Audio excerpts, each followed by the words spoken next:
नमस्कार, आदाब, सत श्री अकाल। आपका स्वागत है today crime file with Tahir Khan के इस बेहद ही खास प्रोग्राम में। आज एक बार फिर हम गुनाह और गुनहगार को बेनकाब करने की कोशिश करेंगे। जब होता है अपराध तो शातिर अपराधी छोड़ता है सबूत। इन्हीं सबूतों की बिना पर होती है अपराधी की तलाश। जब अपराधी का चेहरा जुर्म से होता है बेपर्दा तो छिप नहीं पाती अपराध की कड़ियां। इन्हीं जुड़ती कड़ियों की बिना पर मिलती है सजा। यूपी के शामली में 20 जनवरी की रात एसटीएफ ने एनकाउंटर में 4 बदमाश मार गिराए। मुठभेड़ में गोली लगने से घायल एसटीएफ के इंस्पेक्टर सुनील कुमार बुधवार को शहीद हो गए। मारे गए सभी बदमाश कुख्यात मुस्तफ़ा कग्गा और मुकीम काला के लिए काम करते थे। एक वक्त में इस गैंग का दिल्ली, एनसीआर, पश्चिमी उत्तर प्रदेश और हरियाणा में वर्चस्व था। कग्गा का एनकाउंटर हो चुका है, मुकीम काला पूर्वांचल की जेल में मारा जा चुका है। इन दोनों के मरने के बाद गैंग की कमान अरशद ने संभाल रखी थी, जो इस एनकाउंटर में मारा गया। ये वही गैंग है जिसने 10 साल पहले शामली में दर्जनों व्यापारियों से रंगदारी मांगी, कईयों के मर्डर करवा दिए, पुलिस पर भी हमले किए। दहशत के चलते दर्जनों व्यापारी कैराना कस्बे से पलायन कर गए। योगी सरकार में इस पूरे गैंग का एक एक करके खात्मा हुआ और पलायन कर चुके व्यापारियों की घर वापसी कराई गई। ये गैंग 7 महीने से सक्रिय थी और एक बार फिर पनपने की तैयारी में थी। उत्तर प्रदेश पुलिस के सुपर कॉप्स को इसकी भनक लग गई। बस फिर क्या था, एसटीएफ यानी स्पेशल टास्क फोर्स पीछे लग गई और आमना सामना हो गया। पूरे गैंग का सफाया हो गया। बदमाशों से जो हथियार बरामद हुए वह मेड इन जापान हैं। इन चारों बदमाशों का प्रोफाइल क्या था, एनकाउंटर के पीछे की पूरी कहानी क्या थी, वो अब हम आपको आगे बताएंगे। डीआईजी रेंज सहारनपुर के अजय कुमार साहनी ने क्या बताया है वो आपको बताते हैं। एसटीएफ मेरठ यूनिट को खबर मिली कि सहारनपुर से 1 लाख रुपए का इनामी बदमाश अरशद साथियों के संग सफेद रंग की ब्रेजा कार में आ रहा है। अरशद हरियाणा बॉर्डर से यूपी में एंट्री करेगा और बडोली गांव होते हुए चौसाना की तरफ कोई वारदात करने जाएगा। 20 जनवरी की देर रात एसटीएफ मेरठ यूनिट के एएसपी ब्रजेश कुमार सिंह के नेतृत्व में टीम ने मेरठ करनाल हाईवे स्थित बिडौली चौसाना चौराहे पर चेकिंग शुरू कर दी। जैसे ही ब्रेजा कार आई उसको रोकने के प्रयास शुरू कर दिए गए। इस दौरान कार सवारों ने फायरिंग की। जवाबी कार्रवाई में एसटीएफ जवानों ने भी गोलियां चलाई। 3 बदमाश गाड़ी के अंदर मारे गए। गाड़ी चला रहा बदमाश उतरकर पैदल भागने लगा। वो भी कुछ दूरी पर पुलिस की गोली का शिकार हो गया। इस एनकाउंटर में एसटीएफ के इंस्पेक्टर सुनील कुमार के पेट में कई गोलियां लगी। गुरुग्राम के मेदांता हॉस्पिटल में उनकी सर्जरी हुई। एसटीएफ को इन्फॉर्मेशन मिली थी कि कोई बड़ी घटना जिले में होने वाली है। इसके क्रम में एसटीएफ की टीम लगी हुई थी। हरियाणा की तरफ से रात में कुछ क्रिमिनल आए और जब उनको रोकने का एसटीएफ ने और पुलिस ने प्रयास किया तो उन्होंने लगातार गोलियां चलाई और पुलिस द्वारा भी आत्मरक्षा में गोली चलाई गई है, जिसमें 4 बदमाश मारे गए हैं। इसमें एक अरशद है जिसपे 1 लाख रुपए का रिवार्ड है और 2 अपराधी 4 में से ऐसे हैं जिन्होंने पिछले 2 महीने पूर्व सहारनपुर में एक डकैती की और एक डॉक्टर के यहाँ लूट के प्रयास की घटना की है, जिसमें दोनों वांटेड चल रहे हैं, जिसके तहत अरशद पर पुरस्कार घोषित था और मंजीत है वो इसके साथ था। इनके पास से एक कार्बाइन बरामद हुई है 30 की। इसके अलावा 2 पिस्टल बरामद हुई है और काफ़ी भारी मात्रा में कारतूस, पोनिया बंदूक जो कि सहारनपुर की घटना में प्रयुक्त हुई थी वो मिली है और एक ब्रेजा कार बरामद हुई है। सर, कब से फरार चल रहे थे? ये पिछले वर्ष ही जून में जेल से बाहर आए थे और इन पे हत्या सहित कई गंभीर मुकदमे अरशद पर भी थे और बाकियों की भी क्रिमिनल हिस्ट्री है और ये जेल से आने के बाद ये लगातार घटना कर रहे थे और ये फरार थे। सर, किस गैंग से जुड़े हुए थे ये लोग? सर, मुस्तफा का बताया गया 2011 में हाँ, ये पहले मुस्तफा के साथ थे, उसके बाद ये मुकीम काला के साथ जुड़े हुए थे और मुकीम काला के एनकाउंटर के बाद अरशद पूरे गैंग को संचालित कर रहा था। फिर से इसको पूरी तरीके से ये लोग कार्रवाई कर रहे हैं। सर, जिस तरीके से घटना हुई, घटना में स्थानीय पुलिस का क्या रोल रहा है कि जिस पर चर्चा ये भी है कि स्थानीय पुलिस को जानकारी नहीं थी घटना की? ये सब बेकार की बातें हैं।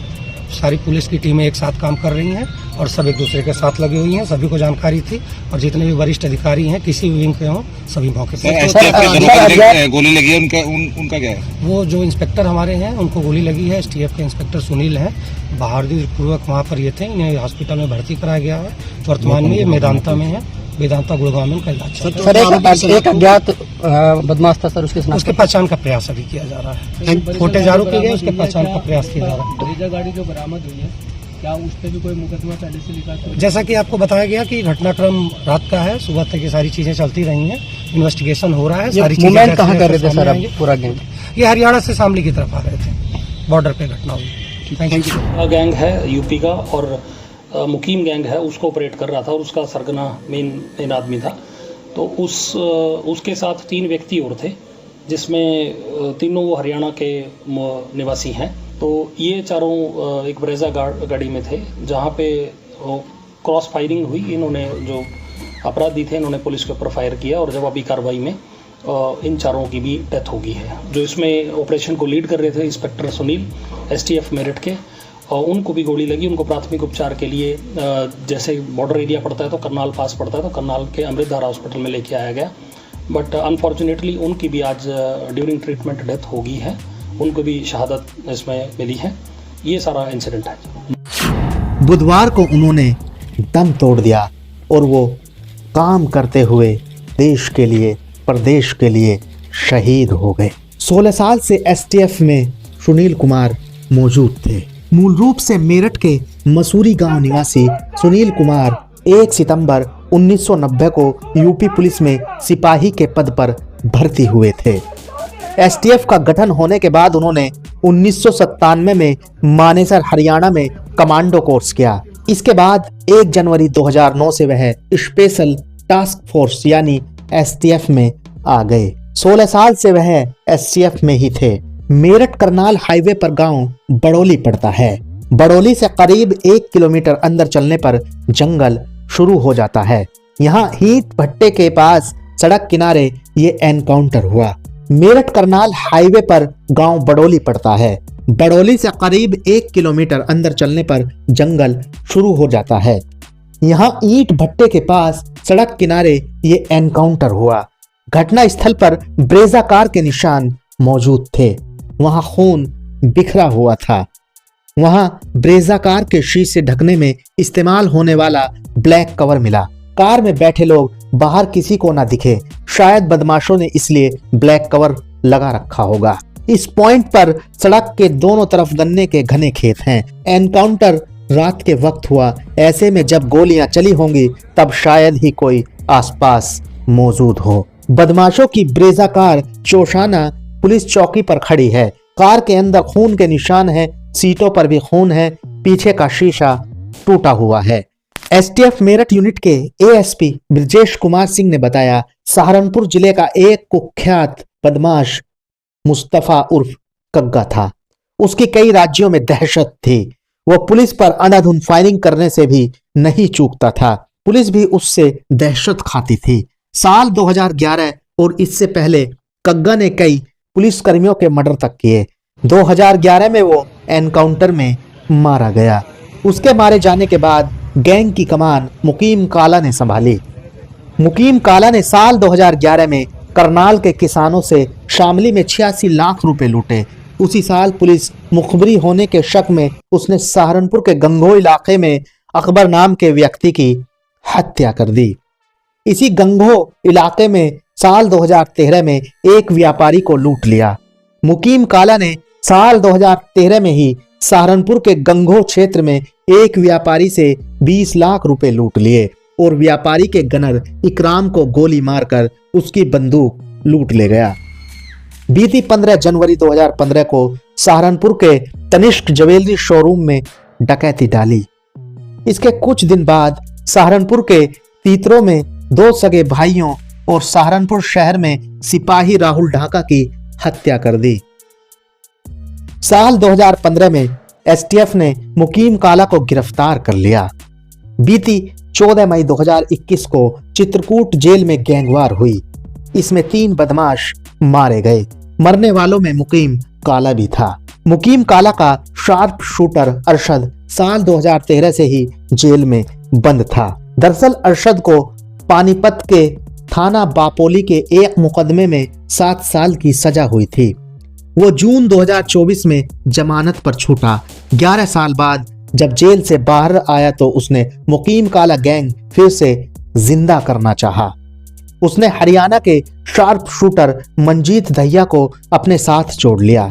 हरियाणा के कई और शूटर भी इसी गैंग में जुड़ गए। नवंबर 2024 में गैंग ने सहारनपुर के बेहट स्थित भारत फाइनेंस बैंक में डकैती डाली। इसी मामले में अरशद पर 1 लाख रुपए का इनाम घोषित हुआ। इस एनकाउंटर में अरशद के साथ मारा गया मंजीत दहिया हरियाणा में सोनीपत जिले के गांव रोहट का रहने वाला है। मंजीत पर हरियाणा पुलिस में कुल 5 मुकदमे दर्ज हैं। मंजीत ने साल 2021 में अपने भाई की हत्या कर दी थी। इसमें उसको 20 साल की सजा हुई थी। कुछ दिन पहले ही वो 40 दिन की पैरोल पर जेल से बाहर आया। 40 दिन पूरे होने के बाद वो जेल नहीं गया, वहां से फरार हो गया। ये कहानी मीडिया रिपोर्ट्स के आधार पर तैयार की गई है। ये उस रात की कहानी है जिस रात 4 बदमाशों का एनकाउंटर कर दिया गया और मुठभेड़ में गोली लगने से घायल एसटीएफ के इंस्पेक्टर सुनील कुमार बुधवार को शहीद हो गए। जब तक सूरज चांद रहेगा, जब तक सूरज चांद रहेगा। उन्होंने अपनी अंतिम आहुति दी है। प्लीज आप चैनल को सब्सक्राइब जरूर कर दीजिएगा। जुर्म कभी भी किसी भी रूप में आपके दरवाजे पर दे सकता है दस्तक। गुनहगार कभी भी बना सकते हैं आपको अपने खूनी खेल का शिकार। इसलिए अब बेखबर होकर जीना छोड़ दीजिए। रहिए हर पल बाखबर। मुजरिमों की शातिर निगाहों से खुद को रखने के लिए महफूज देखते रहिए India crime file with Tahir Khan. तो अभी के लिए बस इतना ही। आप रहिएगा होशियार, खबरदार। आप स्वस्थ रहें, मस्त रहें, सतर्क रहें, सुरक्षित रहें। फिर मुलाकात होगी किसी नई घटना के साथ।